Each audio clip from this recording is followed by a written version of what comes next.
Hey everyone, how are we doing?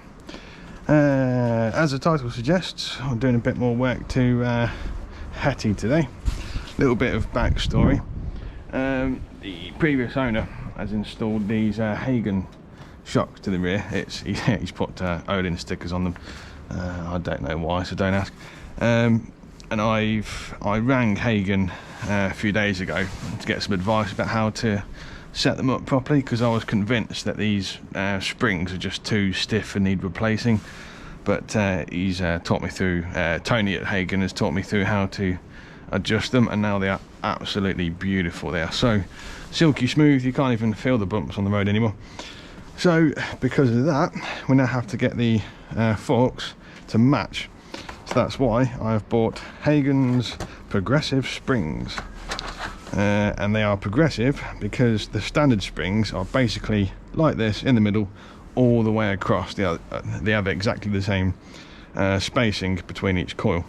But these, because they are progressive, the coils at the top are closer together, and that will absorb the smaller bumps in the road, making that smoother.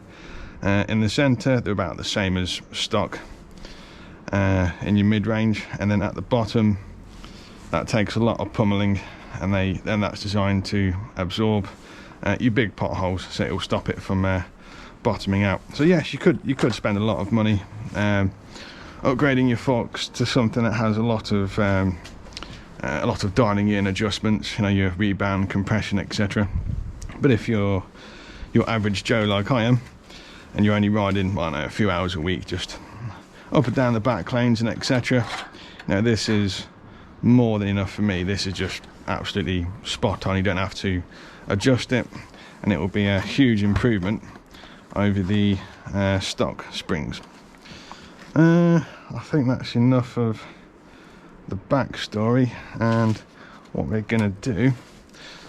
I think I'll just talk you through what I'm gonna do next. So I've put the bike's been fitted with a centre stand, which is good. I was hoping that it would kind of balance the bike out in terms of weight, because what we have to do is take the weight off the front end, but the centre stand is more towards the back, so it's taken most of the weight off the front, but there is still probably about another quarter inch of sag to get rid of. I think it's called sag. Yeah, there's still a bit more weight on the front end, but I should still be able to get the nuts back on once the springs have been installed. If not, I'll have to take this cover off the bottom, and we'll raise the front end of the bike up with a car jack, so that won't be a problem. That's if we need to, but for now I'm just going to see if I can do it just one at a time. Yeah, just see how it goes. Bit of a disclaimer, this is not a tutorial, this is not how you should do it. You know, I'm not a qualified mechanic, like I say, I'm just your average Joe, but this is quite an easy job as far as upgrades go. It's the easiest and cheapest suspension upgrade you can do. This is a tank protector that was included with the bike when I bought it. Yeah, lovely bloke I bought it from cared for it so much, he wanted to make sure he protects the paintwork in case any work is done around this sort of region. I'd have just used rags personally, I wouldn't have bought a cover, but seeing as it's been included, I'm going to use it. So we're going to need access to the top of the forks here, so I'm going to undo the bolts of the handlebars, and then hopefully if I just drop it down the back there, that should give us some more accessibility. Or if not, I could even pull them forward, but it's more likely we're going to push them back. And all I'm going to need really is my socket set and Allen keys. According to the instructions, there's nothing to chop down or anything. It's a case of if there's too much room in there, put everything back in there that was in there before. If not, well, I'll explain a bit. I'll explain a bit better in a moment anyway. But yeah, let's crack on. As you can see, we've got the handlebars off. They actually wanted to go forwards. There's much more room for the bars to go that way. The cables and brake lines were too tight to go backwards, so that's just the way it wanted to go. So now we're going to use our 30mm socket to undo these top nuts on the tubes. I'm just going to use my leg to steady the wheel so it doesn't move, or try to get it to move as little as possible. Not quite sure how tight these are going to be.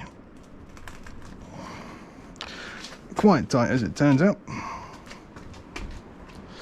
I'm not sure if I need to undo those pinch bolts actually, it doesn't say anything about them.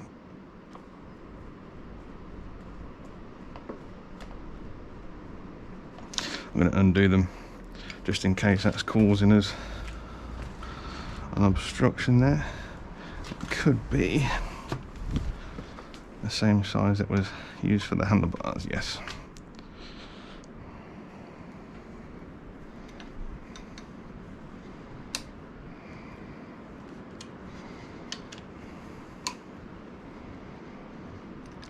So that's slackened off. I'll see if that helps us a bit. You have to remember that these nuts are under tension because the bike's being weighed down. The fork springs are being pushed up against this nut. So do bear that in mind. See, now that pinch bolt has been loosened, that was holding the nut in, so that's good to know.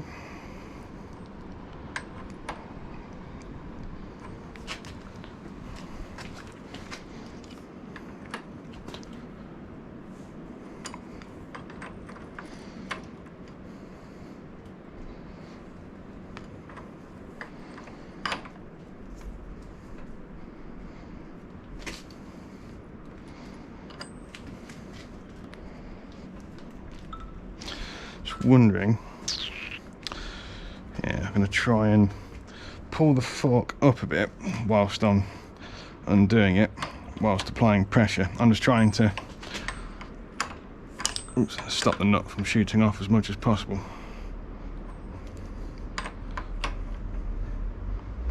No, it still feels like there's quite a bit of tension on that nut.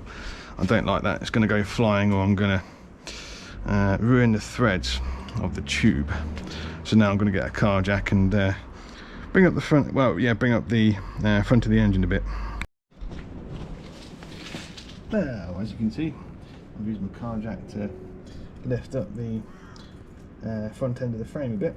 It's only just, I'm just taking the stress out of the suspension. That's all I'm doing. So it's still on the ground, but I'm just on it just enough so that I can just about turn the wheel. There we go. That should be, yeah. So it still feels pretty solid. Like I said, I've got the centre stand, but even if it does fall down and etc., because it's not that far off the ground, it's not going to do any damage to anything. It's not going to be dangerous. It still feels very sturdy. I certainly wouldn't want to do that just balancing on the car jack alone. That's not going to be enough. So with that, let's see how this nut feels now. I'll be honest, it feels about the same, so there's still tension on there. I was going to do my best to keep pressure down on the bolt as we are undoing it. It would be more ideal if you had a ratchet that was big enough for this, so you don't have to take pressure off it at all. But I don't have one of that size. I'm just going to do it with this. Yeah, I can either feel the spring actually pushing against it. I feel a bit of play in there. Just being cautious because I've not done this procedure before. Just do it nice and gentle.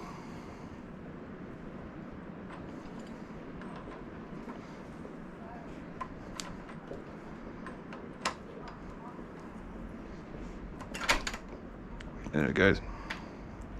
Beauty. Let's see what I've got.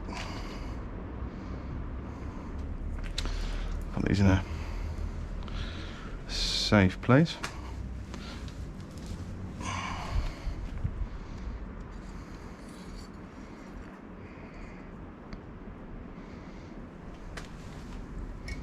That's one thing I was going to mention as well. I'm doing half a job tonight because Hagon also sent me some new fork oil. Now the standard oil that is the standard oil that's in the forks is 10 weight. They sent me 7.5, which is a bit lighter, which will make it a bit make the ride a bit softer and smoother. Because there isn't a way of draining the oil out of the bottom of the forks, you'd have to take the tubes out separately from the yokes, then turn them upside down to get the oil out. I've got a day off tomorrow, so I want to ride, not play around with it. So all I'm going to do today is replace the springs, and then when I've got more time in the winter, when I've got nothing better to do, that's when I'll take the forks apart and swap the oil. It might even be so that the 10 weight is absolutely fine. Just won't actually know until I've ridden it. So that's all I'm going to do today. I just need to get some sort of sticky thing to get the springs out. I'm going to use, I'll try and use a flat screwdriver, a long, clean flat screwdriver, so we don't get any bits in there. So below that spacer we have a shim. I believe there should be another spacer. I might have to put some a bit of wire around the end of this, I think, so we can hook onto the lower spacer. Bit of a fiddly job that, but all I did was use a bit of garden wire wrapped around the end of my flat screwdriver, making it tight enough to make sure that piece of metal does not fall down into the tube, because then I will be in a mess.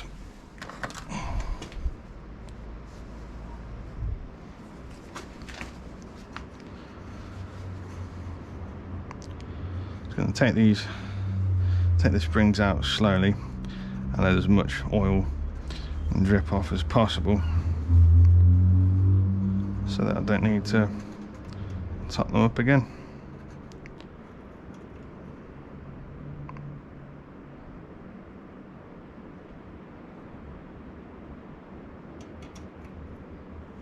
No drips. Right, so let's show you a comparison of the existing and the upgraded.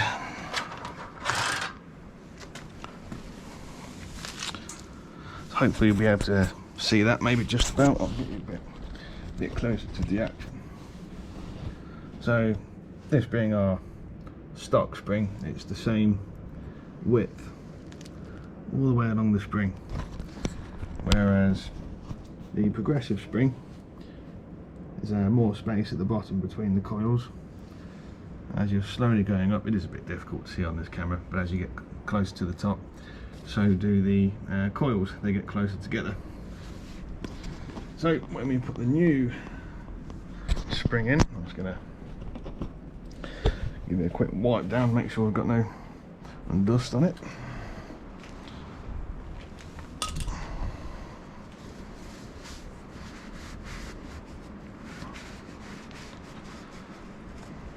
I'm going to put the tightest coil.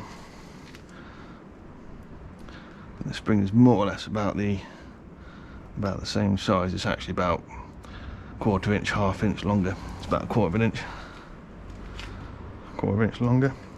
Make sure that's the right weight. Yes, it is. And in it goes.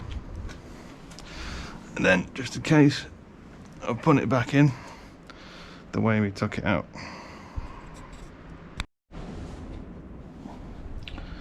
So next go back in is our shim. That's that's not sitting right.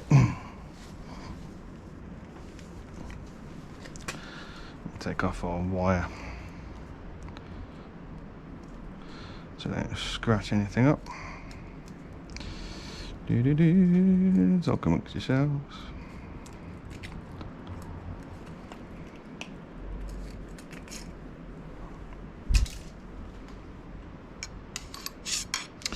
Beautiful.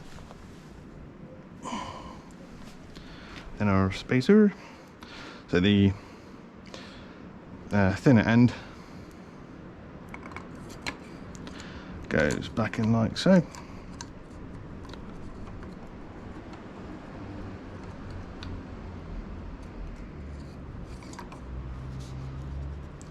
And it's hard to get that bit wrong because it just goes straight into the center.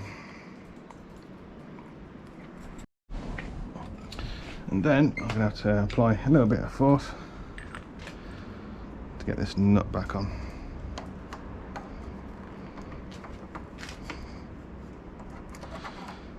Because as you could see, it was longer than the original one we took out.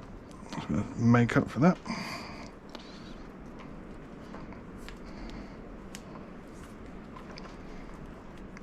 Obviously being careful not to cross thread it.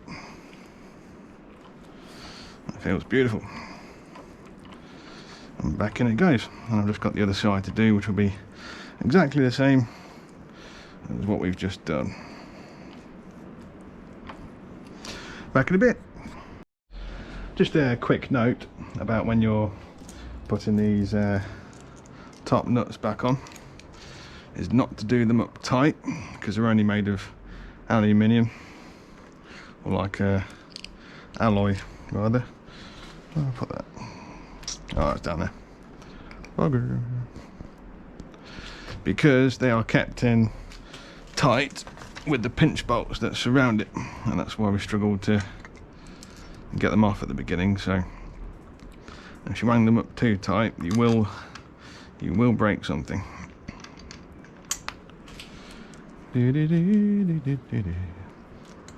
Oh, almost done, and I've still got plenty of light outside, as you can see, because I'm doing this late evening, around about 8:15 at the moment. So still got about an hour of sunlight, so I'm going to take this for a test ride. But I'm also, as I say, going for a ride tomorrow, so I shall update you then as to how they feel.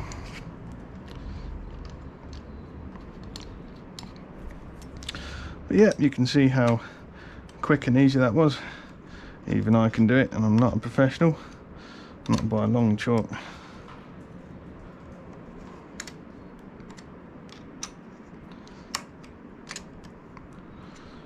I shall update you shortly as to the difference. On that, about roughly about level with the Fox, that's what I'd like.